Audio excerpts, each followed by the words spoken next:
Yo, pedals and effects, EarthQuaker devices, new pedal, pyramids, flanger.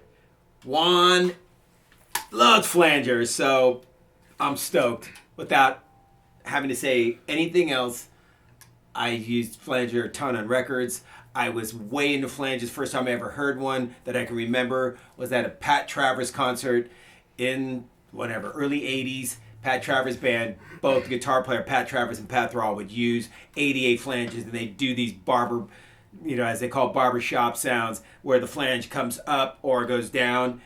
And so when I joined Racer X, and Paul Gilbert and I both fell together on Pat Travers' band, he had an 88 flanger. I did as well. He had his modified, but we were both using them. I used them in Mars Volta.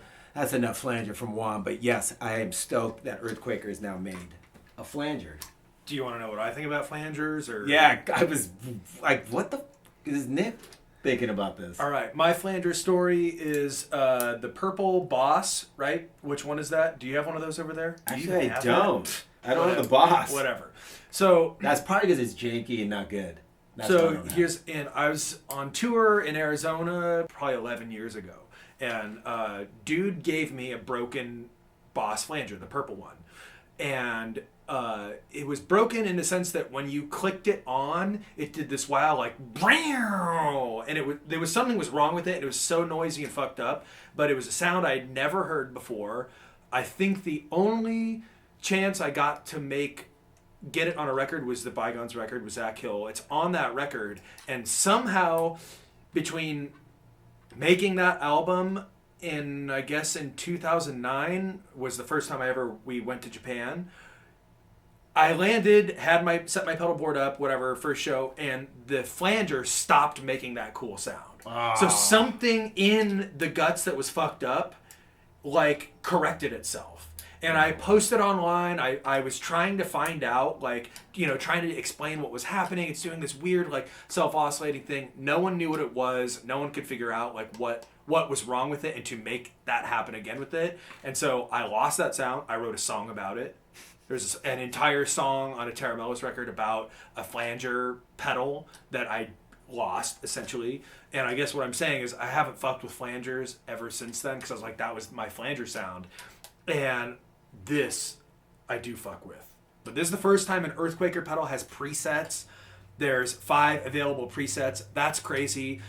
This is the first EarthQuaker pedal that we have that has their new momentary switch, to where if you just press and hold, it acts as a momentary, and when you release, it turns off, which is fucking really, really cool.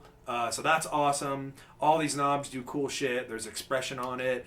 Tap tempo, there's a trigger. The tap tempo also functions as a trigger for these insane sounds, which you're gonna hear in 30 seconds. So they came through with this shit. And also, the other thing that I do love is that you can make your own presets, which is rad. Which mine actually has a preset or 2 presets that I stored in here. So I'm gonna blast this video out in seconds, because I'm gonna go boom, it's already up in the preset. So it's super easy to make your own presets for this sucker, and you're gonna do that. But they do have 5 original EarthQuaker designed presets that come with it. So you can have these stock, standard, cool sounding ones. But I'm gonna just jack it and make my own shit. And it's also the second DSP format that they've done after the Avalanche run. And my whole thing, my spiel, when the Avalanche run came out a couple years ago, was I'm so excited to see where they go now that they're using computers and whatever, programming and all this crazy shit. And the next DSP up was this awesome flanger. So props. They killed it, and I'm sure everyone is going to flip for this. All right, we're ripping. Classic. Through zero. Barbershop up, barbershop down. Those are all flange sounds that you've heard before. You kind of get down for normal flange sounds, but I don't really care about normal flange sounds. I'm going to show you the kind of ugly duckling side of this pedal. I'm going to start in one of my 4 favorite modes, the weirdo side of the pyramids. Trigger up. Okay. So right now, it's not very flanger sounding, right? Well, I'm going to take the modify knob, which in the trigger up mode and the trigger down mode, this acts as a sensitivity. So when I kind of dial it in a little bit, the actual flange blast will respond to how hard I'm hitting the strings here. So right now, nothing, right? Bring it in.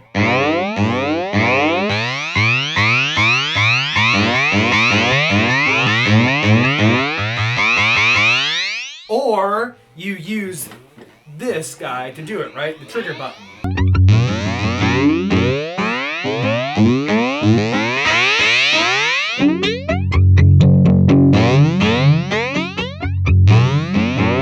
Okay, trigger down mode, same thing, just reverse.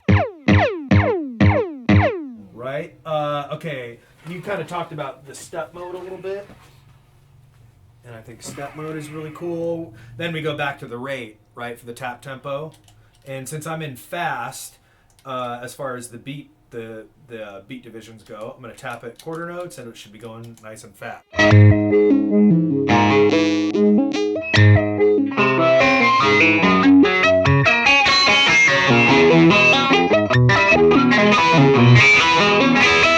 And then, then you get into random, and it's just the same thing, just like it's random.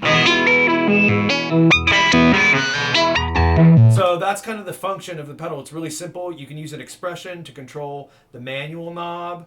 Obviously, the expression wouldn't control the rate because you got your tap tempo for that. Width, feedback, and your fun modify knob. So there you go.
Remember what I was saying? Like, I used to have that special broken flanger? Yes. That's the sound.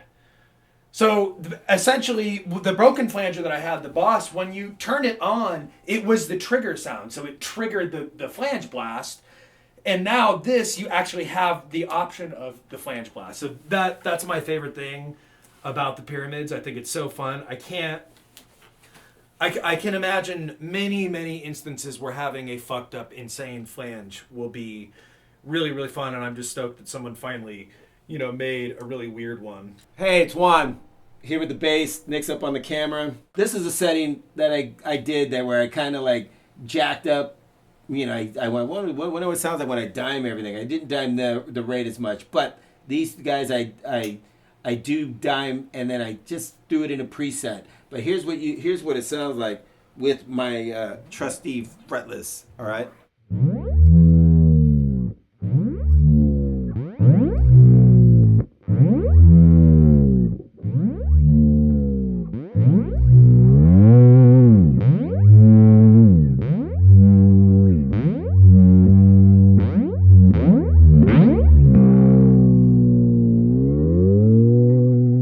Also sounds really cool when you hit it with harmonics. It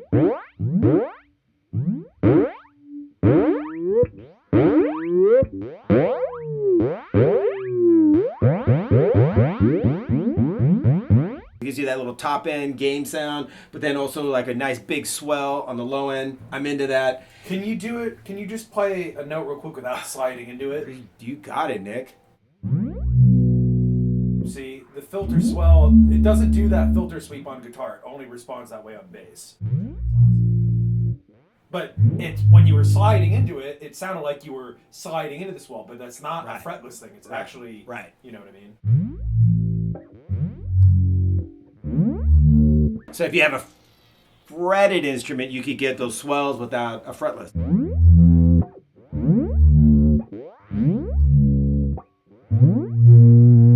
Another one that I programmed into this bad boy is, so same thing, that top end is up in there, and then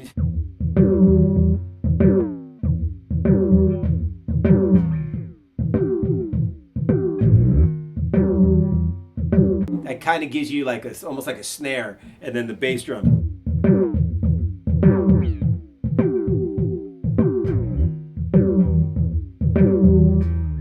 So those are a couple sounds that I tweaked on. And then, they threw in here, one of the things that we were, I'm just going to go randomly. I'm going to slow the sucker down. This is the step feature.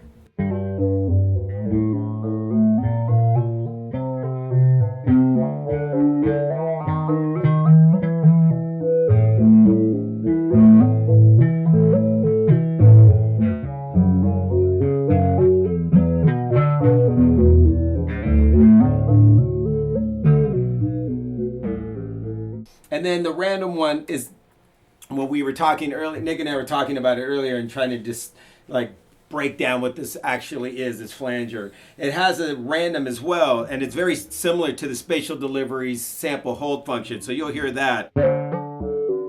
So you can kind of get that where it's basically dropping the signal in the filter cycle and picking up just different chunks.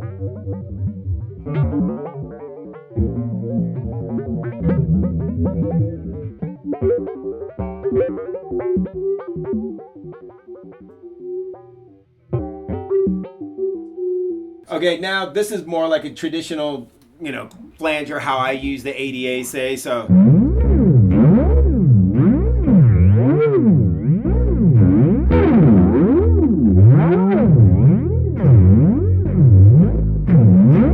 I'm gonna like kick that down a little slower.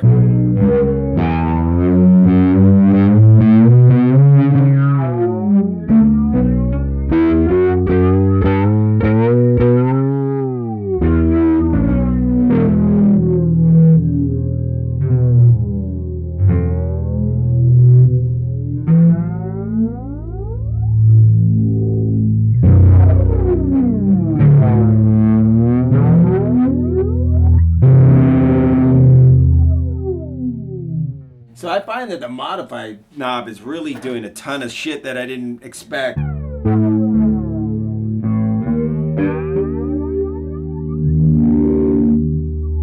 Especially on bass.